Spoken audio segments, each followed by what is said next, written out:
According to the New York City Administration for Children's Services, there are more than 16,000 children living in foster homes, many of them African American and Latino. The Foster Parent Advocacy Foundation provides support services to benefit both the children and their foster moms and dads. Joining us are the organization's co-founders, Doran Matthews and Sylvia Hooper, along with Tracy Breaker, and she's the foster care mother of 3 boys.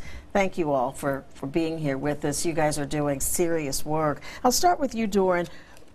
Your agency, why did you start the Advocacy Foundation 2008, right? Yes. We started FPA Foundation in 2008 because I was a foster parent advocate and Ms. Hooper was an intake worker for a foster care agency in Harlem. And we saw a lot of injustices that was going on inside the foster care agency toward the foster parents, and foster youth wasn't getting their services. So we decided to step out and start our own organization. When you say injustices, what did you see happening that you thought you could do different and make a difference? I saw a lot of foster parent needs weren't met. They didn't have a voice in the organization.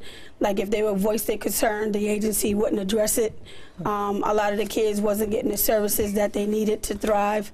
Some of the caseworkers wasn't visiting a home and doing what they had to do for the children. Okay. And Sylvia, so what are you all able to do now that you've established the foundation specifically? What are you able to go in and do for these foster parents and the children they serve? Sure. Well, first, we don't take no for an answer. We really go in and we hold the agencies accountable for what's supposed to be done.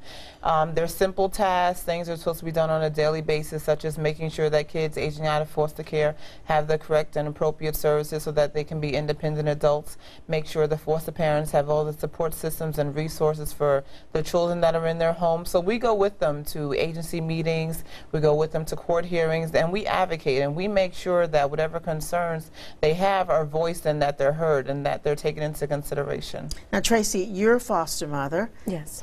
2 young boys. Yes. And their ages are again? 6 and 4. And these are your nephews? Yes. And the experience of foster parenting, harder than what people might think it is?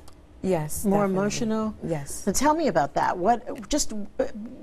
Because it's not just like taking care of your own kids, or I left my kids at your house today and I'm going to come pick them at 12. You're responsible for everything, and at the same time you have to navigate through the system.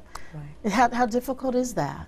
It's difficult when the agency is not pretty much helpful as far as the assistance with the children, doing home visits, and like what are some of the things that you feel like that you would like to see foster care agencies step up and do more of? Keep the families together, unite, stay close, close knitted, having the children have sibling visits, and just pretty much being close knitted with the family and the biological and siblings and stuff like that. And I understand you have 2 nephews in your home. There is a 3rd nephew that I'm trying to adopt, and there's a problem at the agency.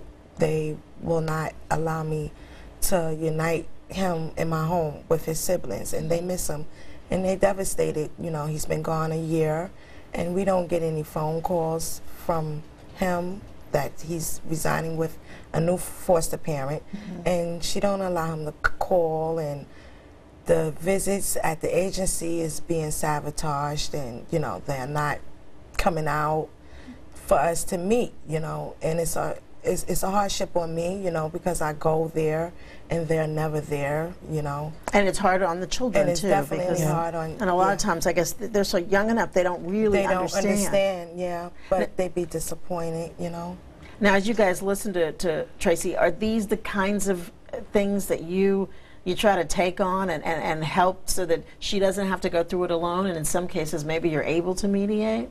Definitely so. Yeah, these are exactly the type of cases that we work with, as well as foster parents having false allegations called in against them.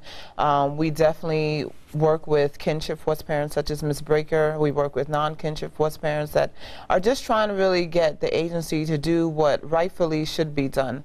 And in instances like this where a family's being torn apart, where aunt is trying to step up and get her nephew, you know, to be placed back into the family, when you have someone that's a viable option, why is this person not being explored? So these are just questions that, you know, we just want answers to, and we just want to, you know, rectify the situation, have what is due to her, you know, done appropriately. And Dorn, why do you all think that it is difficult for people to navigate through foster parents to navigate through the system? Because they're doing work that really God's work in a lot of ways, taking care of children that might not otherwise have a home. Why do you think the system is sort of failing them in a lot of ways? I think that the system is failing some of the foster parents because they don't know their rights. A lot of the times they do receive training from the agencies, but the agencies are not providing them with the foster parent manual that has the rules, the policies, and procedures that all agencies must follow in the 5 boroughs. So you have a lot of foster parents, when they do have a situation, they don't have the manual, they don't know what steps to take, they don't know who to call.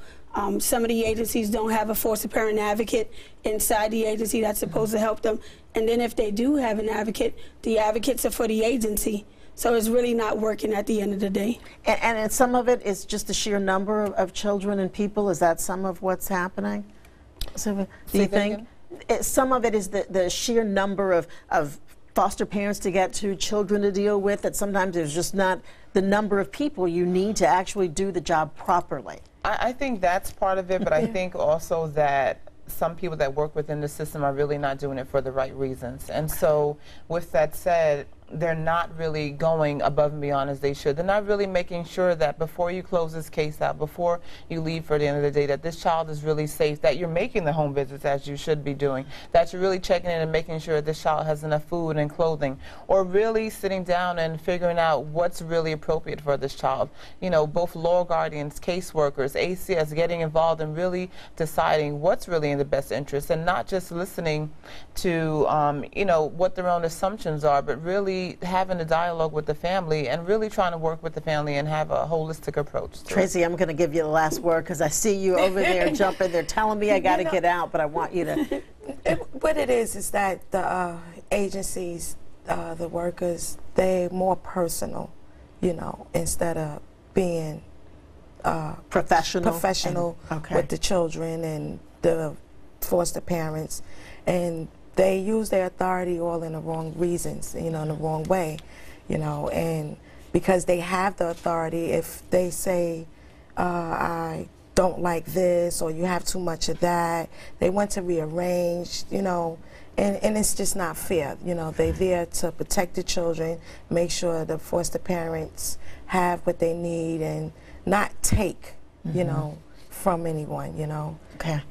I thank all three of you for being with us. I want to give folks the website that they can go to, the FPAFoundation.org, to find out more information about your advocacy group and also get some assistance if they need it. Yeah, we definitely need support. We need volunteers, donations. We need people supporting our cause. Thank you all very much. We appreciate your being here. Thank you.